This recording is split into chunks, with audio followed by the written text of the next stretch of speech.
En 1862, en lo profundo del exuberante calor de Veracruz, un hombre llamado José Melgar se quedó congelado, encerrado en los ojos de piedra de una cabeza gigante enterrada en tierra de la jungla. Fue masivo, esculpido de basalto y antiguo. Pero lo que lo sacudió no era solo su tamaño, era la cara. Nariz ancha, labios carnosos. Algo inquietantemente familiar, pero completamente fuera de lugar. Melgar lo llamó una cabeza negra. Y así, nació una teoría. Esa puede ser la primera gran civilización de las Américas, no fue estadounidense en absoluto. Décadas después, esta idea se arraigó.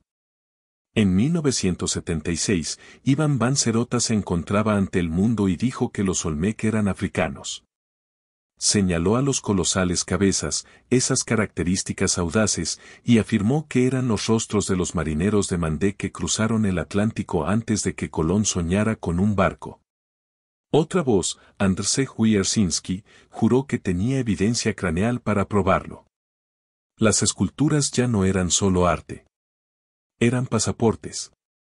Prueba. O eso afirmaron. Y la gente lo creía. Porque cuando faltan la historia, la imaginación las llena. El silencio del Olmec, sin lenguaje escrito, sin nombres, sin tumbas marcadas con linaje, era un terreno fértil para historias. Y durante más de un siglo, miramos a los ojos tallados de estos gigantes de piedra, y vimos lo que queríamos ver. Pero, ¿y si estábamos equivocados? ¿Qué pasa si la verdad no se escribió en basalto, sino en sangre? Porque en 2018, en un laboratorio tranquilo lejos de las selvas de Veracruz, un equipo de científicos sostenía una costilla, solo a pulgadas de largo. Se había quedado debajo del suelo durante 3000 años. Y dentro de él, era un código. No es un mito. No es una teoría. Pero un susurro genético del pasado, esperando hablar. Y cuando escucharon ese susurro, cuando desbloquearon el ADN, lo que reveló no solo reescribió la historia del Olmec. Rompió la ilusión por completo. Porque la cara que pensamos que sabíamos no era africano en absoluto. Y lo que realmente era, nos lleva a la siguiente verdad, enterrada más profunda aún más, en un linaje mayor que las cabezas mismas. En 2018, el silencio del Olmec se rompió, no por piedra, no por mito, sino por una costilla. A solo pulgadas de largo, frágiles, rizados en las sombras de San Lorenzo. Había esperado 3000 años, y cuando la ciencia lo tocó, habló. El equipo fue dirigido por la doctora María de Lourdes Muñoz Moreno, junto a Miguel Moreno Galeana, Ansi Fers y Enrique Villamar Becerril. No estaban buscando controversia. Solo respuestas. Y lo que encontraron sacudieron los fundamentos de cada antigua teoría. 2 individuos. Uno de San Lorenzo, alrededor de 1200 a.C. El otro de Loma del Zapote, 1000 a.C. Ambos entre los primeros Olmec permanecen jamás secuenciados. Cuando su ADN se desenredó, el par de bases por par de bases, lo que surgió no era África Occidental. Ni siquiera cerca. Sin Haplogrupo L, la firma materna de la ascendencia africana. Sin rastros del Medio Oriente o asiático. Nada importado. Nada extraño. En cambio, ambos llevaban haplogrupo mitocondrial A. La misma huella digital genética que se encuentra en los nativos americanos en todo el continente. Fue puro. Local. Arraigado en las Américas durante miles de años. La contradicción ya no era un debate. Estaba muerto. Las cabezas talladas ya no tenían la verdad, las mitocondrias lo hicieron. Pero esto es lo que lo hizo aún más surrealista. A medida que los investigadores extraían este antiguo código dentro de un laboratorio estéril, luz blanca, guantes, acero fresco, el mundo exterior todavía imaginaba selvas, pirámides, dioses con máscaras de jaguar. Los antepasados fueron enterrados en ritual, ahora disecados por datos. Un mundo de incienso y obsidiana, otro de genomas y silicio. Y aún así, la verdadera pregunta colgaba en el aire: si estos Olmec eran nativos americanos, si su línea de sangre realmente nació en este continente. Entonces, ¿dónde comenzó ese linaje nativo? Porque antes de llegar a Veracruz, antes de esculpir una cabeza colosal, tenía que venir de algún lugar mucho más frío, mucho mayor. ¿Y el sendero? No conduce al sur. Conduce al hielo. Debido a que miles de años antes de que Olmec tallara a los dioses de Stone o intercambiara la obsidiana a través de la jungla, sus antepasados se pararon en un continente que aún no existía. Debajo de sus pies, lo que ahora llamamos el estrecho de Bering, era una tierra sólida. Un puente terrestre congelado llamado Beringia, que se extiende desde Rusia moderna hasta Alaska. Era el Pleistoceno tardío, hace unos 20.000 años. Los glaciares todavía gobernaban el norte, y el nivel del mar era cientos de pies más bajo. Un camino oculto conectó dos mundos. Y desde el corazón de la antigua Siberia, la gente comenzó a moverse. Una de las pistas genéticas más antiguas proviene del niño Malta, descubierto cerca del lago Baikal, enterrado con herramientas y un cisne de marfil. Sus restos, fechados hasta hace casi 24.000 años, revelaron un giro impactante: su ADN estaba más cerca de los nativos americanos modernos que de cualquier asiático oriental. Ese hallazgo cambió todo. Porque cuando los científicos secuenciaron los antiguos genomas de Olmec y los primeros mesoamericanos, encontraron rastros de esa misma señal ancestral.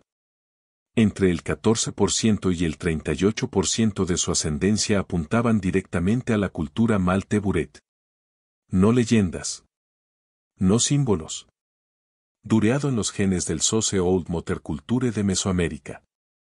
Pero el misterio no terminó allí.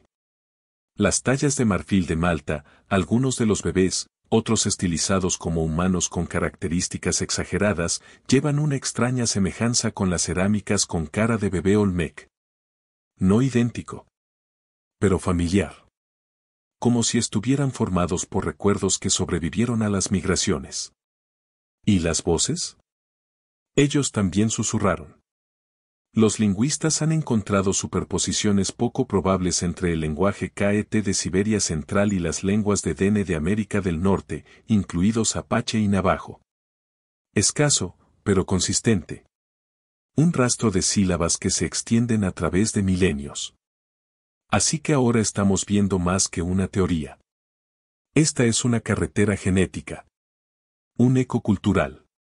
Un hilo ininterrumpido, atado entre los gigantescos cazadores de la edad de hielo y los constructores piramidales de los trópicos. Pero plantea la siguiente pregunta imposible. ¿Cómo se convirtieron las personas que una vez cazaron renos en tundra congelada, se convirtieron en los escultores de las cabezas colosales en las tierras bajas de Tabasco? Esa pregunta abrió una puerta, una ancha. Y algunos decidieron caminar a través de él, con velas. Durante más de un siglo, las voces resonaron en los continentes afirmando que el Olmec no solo migró, fueron visitadas. O tal vez, fueron traídos. En 1975, la arqueóloga Betty Meges fue noticia. Ella sugirió que alrededor del 1200 a.C., los refugiados de la dinastía Zhang de China cruzaron el Pacífico y tocaron tierra en México. ¿Por qué? Ella vio a jade.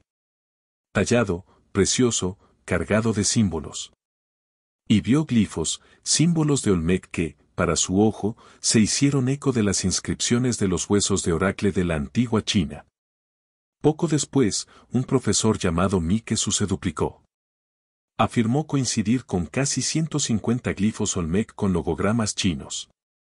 La teoría se extendió. Artículos, documentales, incluso libros de texto susurrados de un legado transpacífico. ¿Pero ciencia? Permaneció en silencio. Hasta que se rompió el silencio, con datos. Porque cuando se secuenció el ADN antiguo de los esqueletos Olmec, primero en 2018, luego nuevamente en contextos mesoamericanos más amplios, no coincidía con Asia Oriental. No es un rastro de ascendencia china. No YADN. No se superpone a mtDNA. Nada. ¿Y los artefactos? No hay cerámica china. Sin seda. Sin metalurgia. Sin bronce.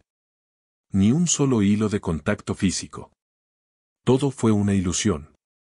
Formas familiares vistas a través de ojos desconocidos. El reconocido arqueólogo Michael Coe lo dijo claramente, esas teorías no estaban mal. Eran ofensivos. Los llamó insultantes al pueblo indígena de México. Porque en su esencia, estas ideas llevaban algo más oscuro. La negativa a creer que los estadounidenses indígenas podrían construir ciudades, crear arte, medir estrellas, sin ayuda. Sin un barco.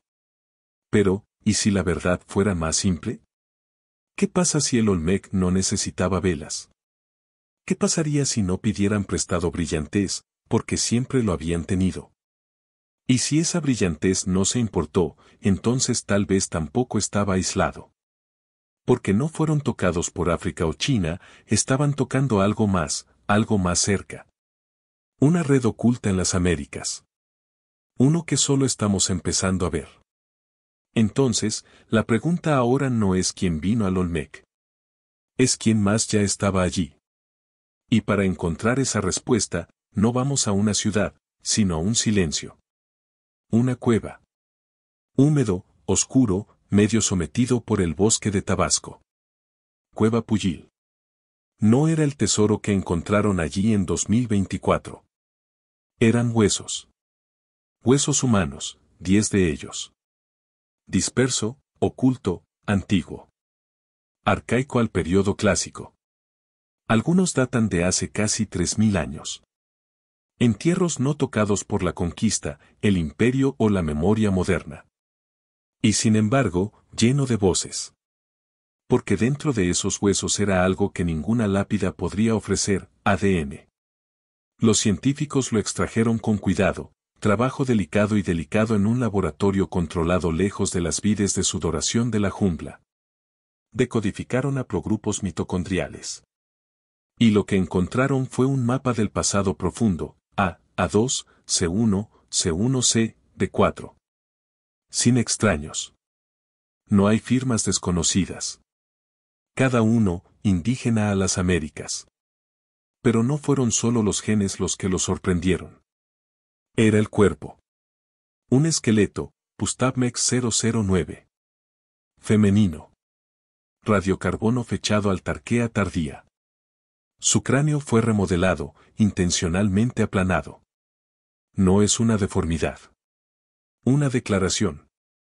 En la antigua Mesoamérica, así fue como se usaba la identidad. ¿Y esta forma craneal particular? Coincidía con algo específico. El clásico maya. Así que ahora la cueva no era solo territorio olmec. Era un mundo compartido. Un corredor genético y cultural entre personas que durante mucho tiempo se cree que son separados. Cuando los investigadores realizaron análisis de red en las muestras, la imagen se hizo más clara. Estos individuos antiguos se agruparon con fuerza con las poblaciones mayas modernas, desde las tierras altas de Guatemala hasta las tierras bajas del sur de Chiapas. La conexión no era simbólica. Era matemático. Molecular. Profundo. Pero un detalle se destacó como una palabra faltante en un canto sagrado. El haplogrupo B, común en poblaciones mesoamericanas posteriores, estaba completamente ausente. ¿Por qué? ¿Era esta cueva un bolsillo genético? ¿Un lugar intacto por luego mezclar? ¿O una población diferente una vez gobernó este terreno, solo para ser reemplazado o absorbido? Porque ahora, no solo estábamos mirando mitos comerciales o compartidos. Estábamos mirando las líneas de sangre, siglos de osos, colapsando bordes, redibujando el mapa genético de Mesoamérica. Y eso plantea algo mucho más íntimo, mucho más inquietante. Si estas personas estuvieran genéticamente vinculadas con los mayas y vivían en el territorio de Olmec, entonces tal vez no solo eran vecinos. Tal vez eran parientes. Y si fueran parientes, ¿hasta dónde viajaba esa sangre? Para responder a eso, entramos en el corazón del mundo olmeco, Veracruz, Tabasco, la cuenca húmeda donde los ríos bovinas como serpientes y volcanes miran en silencio. Un lugar donde la piedra no solo estaba formada, fue santificado. Aquí, alrededor del 1200 a.C., una gente se levantó. Los llamamos el Olmec. Pero ese nombre no era suyo. Viene de Nahuatl, Incatl, la gente de caucho. Dado mucho después de que sus voces se habían ido. ¿Cómo se llamaron a sí mismos? No lo sabemos. Su nombre está perdido. Pero su trabajo, nunca. En San Lorenzo, construyeron una capital no desde el barro, sino de basalto. Monumentos tallados, colinas remodeladas, drenaje diseñado. Antes de que las pirámides se elevaran en Teotihuacán, antes de que los glifos mayas bailaran sobre piedra, los Olmec ya estaban doblando la tierra a la voluntad humana. Luego vino la venta, plataformas de ceremoniales, tumbas masivas y ofrendas enterradas en capas como oraciones. Sellado debajo de la jade, espejos de hematita, figuras serpentinas. El poder no se mostró solo. Fue escenificado. Tres Zapotes llegó más tarde, aún haciéndose eco del mismo ritmo.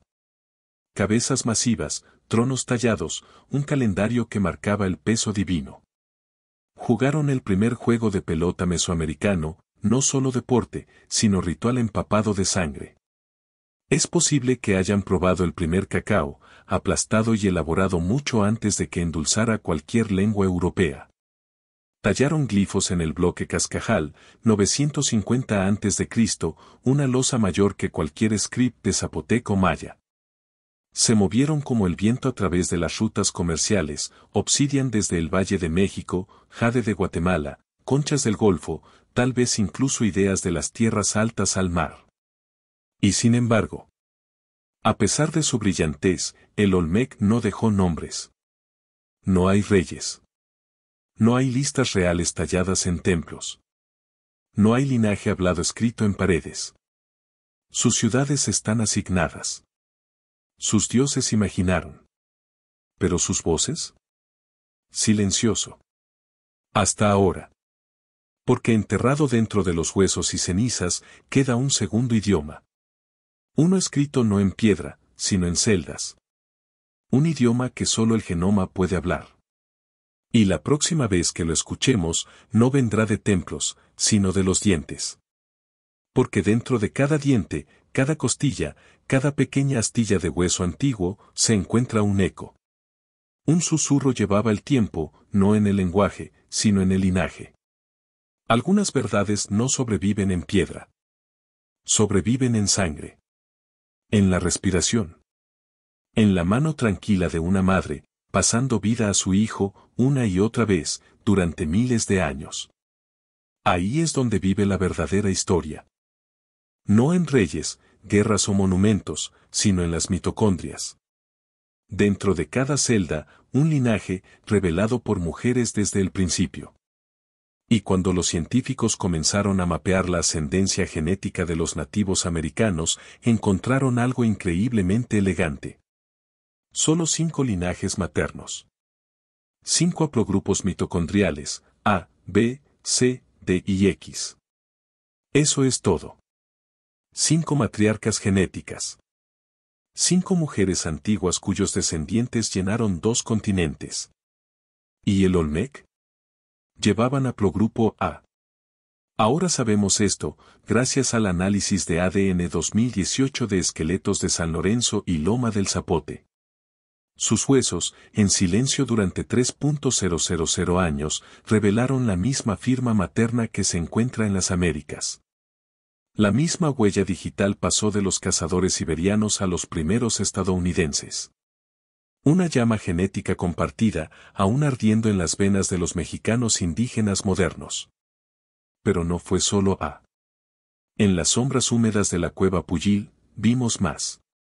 A2. C1. D4.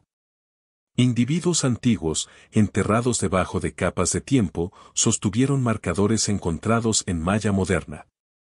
El análisis de la red no solo mostró ascendencia, pertenencia mapeada. Estos no eran extraños. Eran hilos en la misma tela tejida. Luego vinieron los hijos de la cueva del terror de medianoche, sacrificado, enterrado, recordado en silencio. 82% llevaba A2. 12% tenía B2. Por primera vez, el haplogrupo B entró en el marco. Pequeño, pero presente. Una nueva voz que se une al viejo coro. Y sin embargo, en todas las regiones, Xcaret en la costa maya, Teotihuacán en el Valle de México, una cosa nunca cambió. Las mismas 5 madres. 5 líneas antiguas, reorganizadas por imperios, ciudades y colapso, pero nunca reemplazaron. Incluso ahora, puedes encontrarlos. En aldeas de las tierras altas. En comunidades de la selva tropical. En los rostros de aquellos que aún caminan por las tierras, sus antepasados una vez gobernaron. Pero entonces, el patrón cambia. Porque con el tiempo, los haplogrupos como B y D comienzan a aumentar. Otros se desvanecen. Y no sucede a través de la invasión, no a través de la mezcla, sino a través de algo más tranquilo. Interno. Oculto. Una población fantasma desapareciendo. Un linaje parpadeando. Y la pregunta es: ¿qué sucede cuando la sangre se reescribe y la historia se olvida de notar? Porque a veces, los mayores cambios, no dejan huellas. No hay barcos en el horizonte. No hay conquistadores en la puerta. Solo silencio, y a la deriva. Los estudios paleogenómicos en el antiguo México han descubierto un patrón extraño.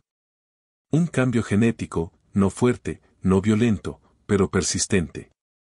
Desde el preclásico hasta la era postclásica, ciertos linajes maternos comenzaron a aumentar. Otros, comenzaron a desvanecerse. Haplogrups A2 y C1, cerrando constantemente. Más presente. Más dominante. Pero B2 y D1. Lentamente, en silencio, retroceden. No borrado. Solo, superado en número. No reemplazado por extraños, pero adelgazado por el tiempo, la sequía, el movimiento y tal vez la elección. Y ese es el giro. Porque durante los desastres climáticos más extremos, centros de sequía que rompieron el terreno y las civilizaciones destrozadas, no hay evidencia genética de migración masiva. No hay empuje sureño de Aridoamérica. No hay una oleada de recién llegados inundando a Mesoamérica. El genoma no miente. La gente no huye. Se quedaron. Y al quedarse, cambiaron. No mezclándose con lo desconocido, sino evolucionando entre ellos. Las poblaciones se remodelan por corrientes lentas, familias que se unen, rompen, sobreviven. Un continente que reescribe su propio ritmo. Pero entonces, aparece algo más. En el norte, los científicos detectan un parpadeo. Un fantasma. Lo llaman Upopa, una población ancestral desconocida. Antiguo. Misterioso. Su señal genética aparece en algunas muestras del norte mexicanas. Y solo allí. Un linaje perdido. Una rama sin origen. Sin identidad. Sin nombre. Y sin embargo, nada como parece en las zonas olmecas. Cualquiera que sea este fantasma, no llegó a la costa del Golfo. No dio forma a San Lorenzo. No tocó la venta. Así que ahora estamos mirando una extraña contradicción. Si el Olmec nunca fue reemplazado, si ninguna sangre externa lo superó, si ninguna migración abrumó sus ciudades. Entonces, ¿a dónde fueron? Porque genéticamente, aún deberían ser visibles. Sus haplogrupos todavía están aquí. Sus descendientes aún caminan por la tierra. Y, sin embargo, el propio Olmec, aquellos que construyeron cabezas de piedra y dioses del trueno, se han ido del mapa. Entonces, si no desaparecieron del genoma, ¿por qué desaparecieron de la historia? Entonces, ¿a dónde fueron? Porque genéticamente, el Olmec nunca desapareció. Sus linajes todavía están aquí. Viviendo. Respiración. tejido en el ADN de millones. Y sin embargo, por 400 a.C., sus ciudades estaban en silencio. San Lorenzo, una vez la ciudad más grande de Mesoamérica, fue abandonada. La venta, su corazón espiritual, enterró sus últimas ofrendas y se desvaneció. 3 zapotes se demoró, pero la chispa se había ido. Las cabezas colosales permanecieron, pero las manos que las tallaron, se detuvieron. No se registraron batallas. No se mencionan los conquistadores. Ningún último rey grabado en piedra. Ellos simplemente, desaparecieron. No de la sangre, pero de memoria. Y eso, es el misterio más extraño de todos.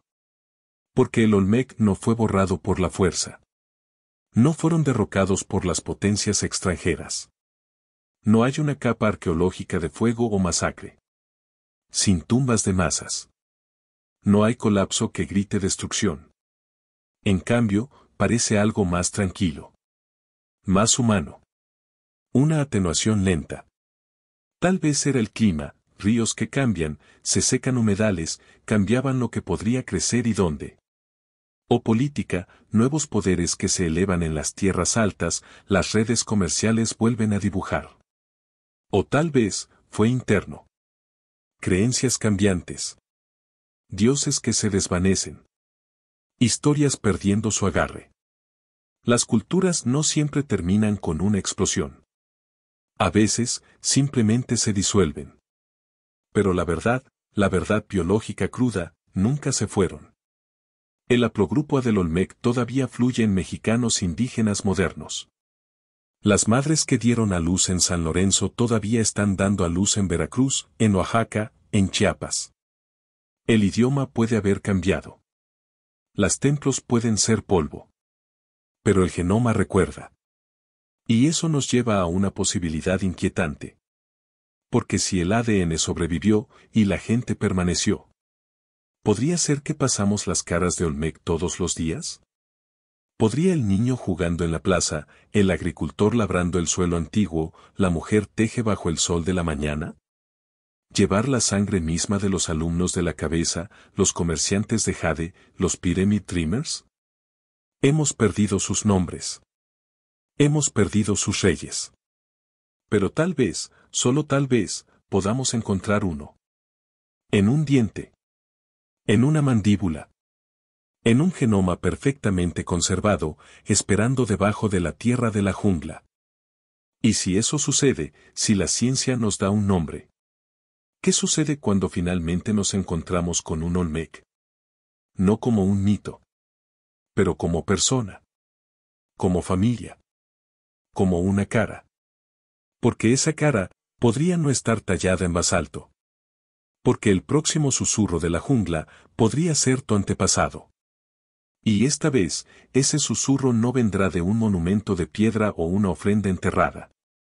Vendrá de un diente dentro de un diente. Ahí es donde se esconde el futuro, profundamente en las raíces de los antiguos molares, en la médula de costillas selladas en el lodo, en fragmentos tan pequeños que una vez se descartarían como polvo. Pero ahora, son sagrados. Porque en los últimos 5 años, la antigua ciencia del ADN se ha convertido en algo inimaginable. Ya no necesitamos cráneos completos o restos perfectos. Una sola pieza de esmalte dental puede revelar todo, cómo se veía a alguien, lo que comió, cómo vivían, a quién pertenecían, y a quién transmitieron esa historia. La secuenciación completa del exoma ahora nos permite mapear más de 20.000 genes de una sola persona antigua. Los estudios de cromosomas y pueden rastrear líneas paternas nunca antes vistas en estudios mesoamericanos. Enlace el desequilibrio de G, una vez un rompecabezas matemáticos, ahora se usa para reconstruir árboles familiares de hace 3.000 años. Y, sin embargo, los entierros Olmec más importantes, el verdadero tesoro, todavía se sientan en silencio. San Lorenzo. La venta. 3 zapotes. Estas no eran solo ciudades. Eran centros rituales, alineados con las estrellas, pulsando con música, sangre y tiempo sagrado. Debajo de ellas se encuentran tumbas que nunca han sido muestreadas. Tumbas selladas con pesadas tapas de basalto, huesos intactos, esperando permiso. Y esa es la palabra, permisión. Debido a que cuanto más profunda va, cuanto más choca con algo más antiguo que la genética, la pertenencia. ¿Qué sucede cuando un laboratorio encuentra un linaje Olmec y pertenece a un niño que vende naranjas en Veracruz? ¿O una abuela en Chiapas que nunca ha escuchado la palabra Plogrove pero canta canciones en un dialecto más antiguo que las pirámides? La ciencia ya no está descubriendo la historia. Está exponiendo la herencia. Y eso es algo poderoso, peligroso y hermoso. Porque somos cercanos, closer que nunca, para nombrar a las personas sin nombre. Para poner una cara en el sin rostro. Para escuchar la historia de un pueblo que nunca se perdió, solo un etiquetado mal. Pero, ¿qué sucede cuando finalmente los vemos? No como reliquias. Pero como parientes. Porque los Olmec nunca fueron extraños. Nunca extranjeros. Nunca una carrera separada. Eran el comienzo. La piedra base debajo de cada ciudad que vino después. El plan de Mesoamérica, no solo en arquitectura, creencia o ritual, pero en la sangre. Cuando quitamos el ruido, las teorías marginales, los mitos coloniales, los invasores imaginados, vemos algo más simple. Y más poderoso.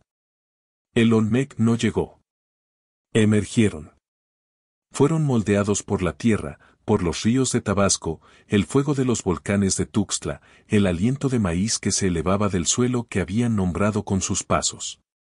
Su ADN no tiene firma de lo exótico. No hay visitantes africanos, sin chinos, ni fantasmales de los océanos. Solo los 5 linajes maternos de los primeros estadounidenses. Transportado a través de Beringia. Establecido en el calor de la jungla. Transmitido a través de siglos de hambruna, de ceremonia, de supervivencia.